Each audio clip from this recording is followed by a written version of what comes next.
Bienvenidos sean todos ustedes a esta nueva cápsulas de divulgación científica y tecnológica. El día de hoy nos encontramos con el doctor en Historia, Agustín Sánchez Andrés,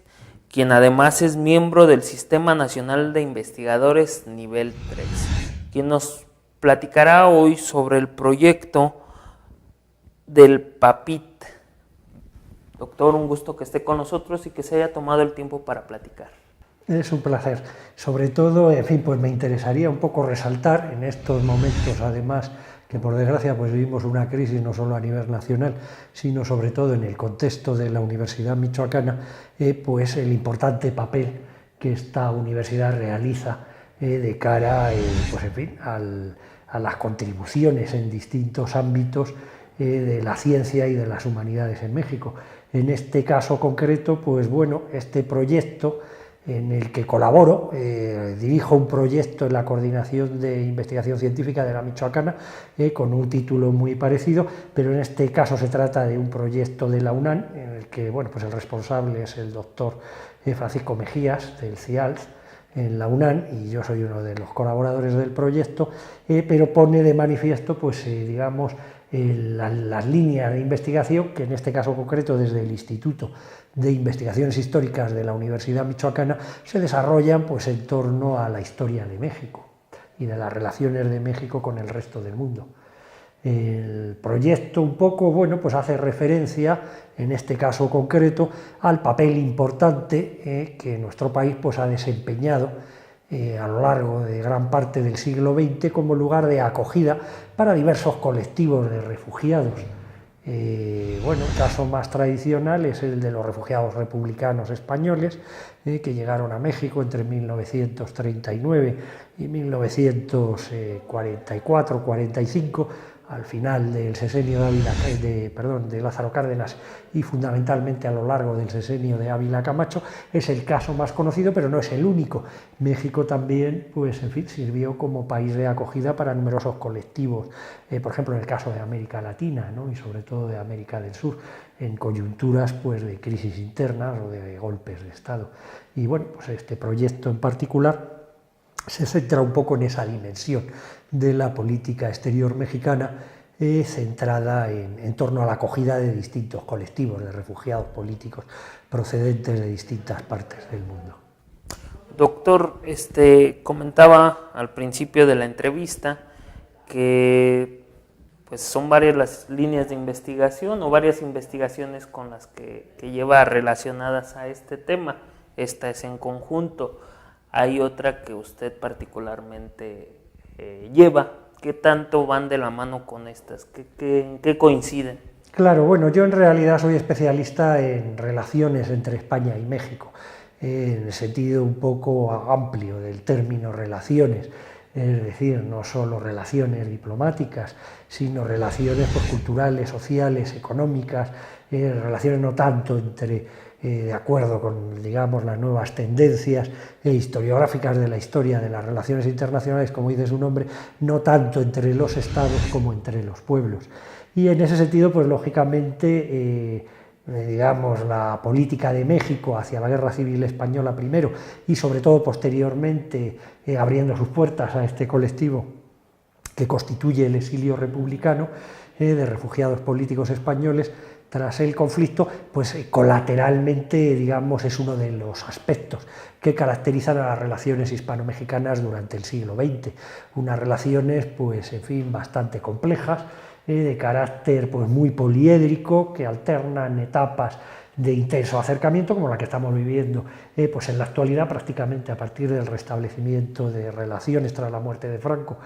por José López Portillo en el 76, 77 en realidad, que es cuando se culmina el proceso, hasta la actualidad, pero que han atravesado también pues, momentos muy conflictivos, como durante la Revolución Mexicana, que lógicamente, pues en fin, las relaciones se vieron mediatizadas por la afectación del proceso revolucionario pues a las propiedades y haciendas del colectivo español en México, o posteriormente durante el franquismo, cuando el gobierno de Ávila Camacho, pues en un momento determinado, no fue el de Lázaro Cárdenas, realmente fue el de Ávila Camacho, decide desconocer al régimen franquista en un intento por forzar la caída del mismo tras el final de la Segunda Guerra Mundial, que finalmente no fructificó, pues realmente pues la dictadura franquista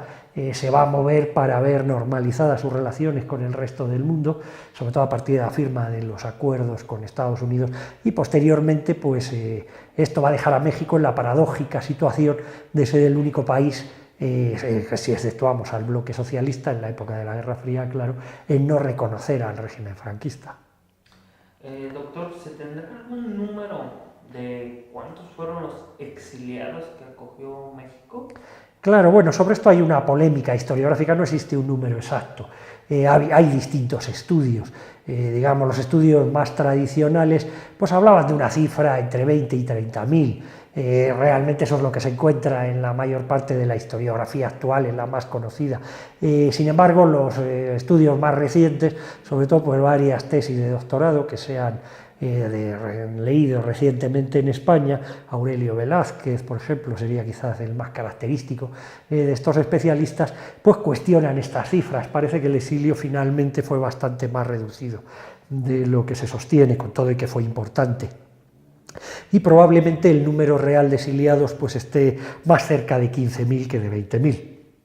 Y desde luego bastante lejos de las cifras que tradicionalmente se habían manejado en torno a 30.000. En cualquier caso fueron unas cifras bastante importantes para la época, y luego el peso del exilio finalmente no tuvo tanto que ver con su peso demográfico, con su carácter cuantitativo, sino con su carácter cualitativo, puesto que, digamos, dentro de este colectivo llegó una gran cantidad de científicos y de intelectuales españoles que, bueno, pues se descollaron en sus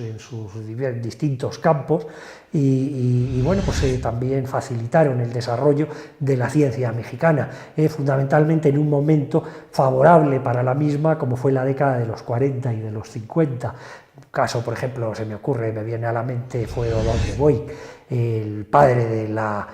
oceanografía en España, y una figura de nivel mundial que curiosamente pues estuvo aquí con nosotros en la Universidad Michoacana y fundó el primer laboratorio limnológico de México aquí en el lago de Pátzcuaro. Todo ese tipo de cuestiones, pues un poco las que tratamos en proyectos de este tipo, como el proyecto MAPIT de la UNAD o el proyecto que coordino yo en la CID, en la propia Universidad Michoacana, pues de ir desglosando, de ir sacando este exilio español, un poco del terreno de lo mítico, para, digamos, pues estudiar sus características concretas, no solo respecto al número, sino pues respecto a la composición del mismo y a su impacto en la sociedad mexicana receptora.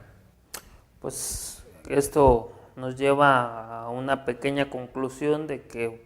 pues fue bueno que llegaran todas estas personalidades aquí. No sé si tenga ahorita datos de qué otras personalidades de esa década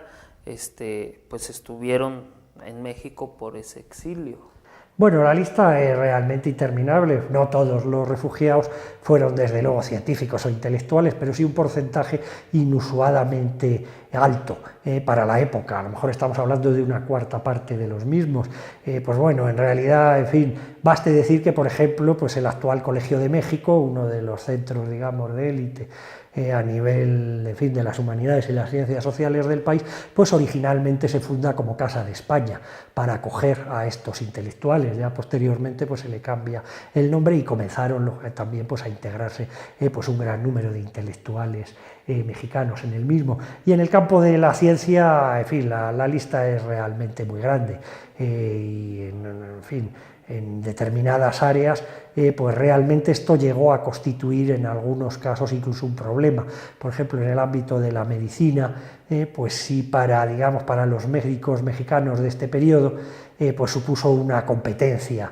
muy fuerte que digamos, hizo que los mismos presionaran al gobierno de Ávila Camacho y acabara, curiosamente, pues restringiendo un poco las actividades de este exilio. Pero muchas de las principales, por ejemplo, en el ámbito de la química, de la óptica, muchas de las principales empresas mexicanas actuales pues provienen de empresas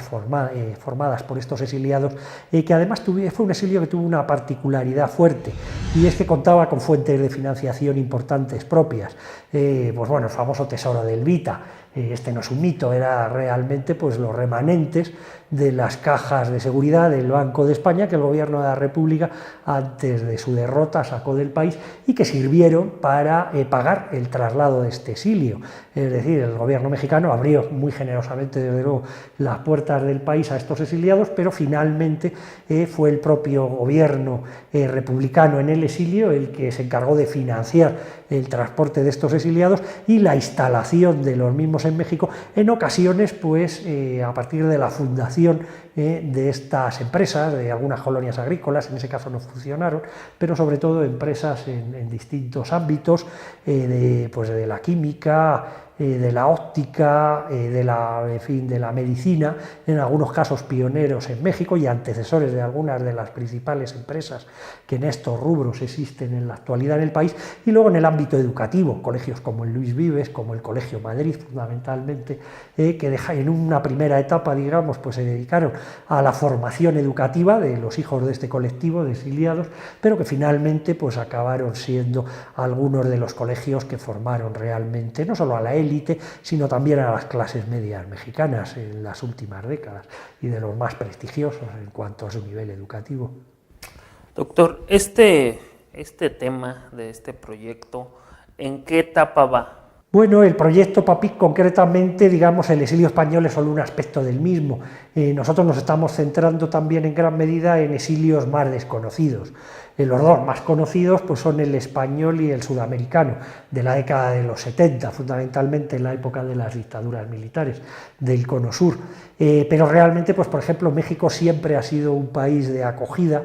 Y esto, bueno, pues además en el contexto ahora de la marcha de los inmigrantes centroamericanos a la frontera con Estados Unidos, yo creo que es algo interesante, porque son tradiciones que un poco pues el país ha ido perdiendo en las últimas décadas, pero México siempre ha sido un lugar de refugio para los exiliados, no solo económicos, por supuesto, que eso siempre, sino también políticos de las distintas repúblicas centroamericanas. Ese es uno de los aspectos menos conocidos quizá del papel de México como receptor, como lugar de acogida de gran parte de los perseguidos políticos, en fin, del continente, y no solo del continente, también de Europa. Ahí está el caso español, también el caso de determinados refugiados alemanes o incluso judíos, aunque aquí, digamos, en fin, la generosidad del gobierno mexicano en este último punto no fue tan grande, pero México en cualquier caso pues jugó una baza importante como país receptor de todos estos refugiados políticos, y hasta hace unas décadas realmente yo diría que ha sido una de las señas de identidad características de la política exterior mexicana. Doctor, pues le agradecemos mucho el tiempo que se tomó para platicar con nosotros sobre este tema que al parecer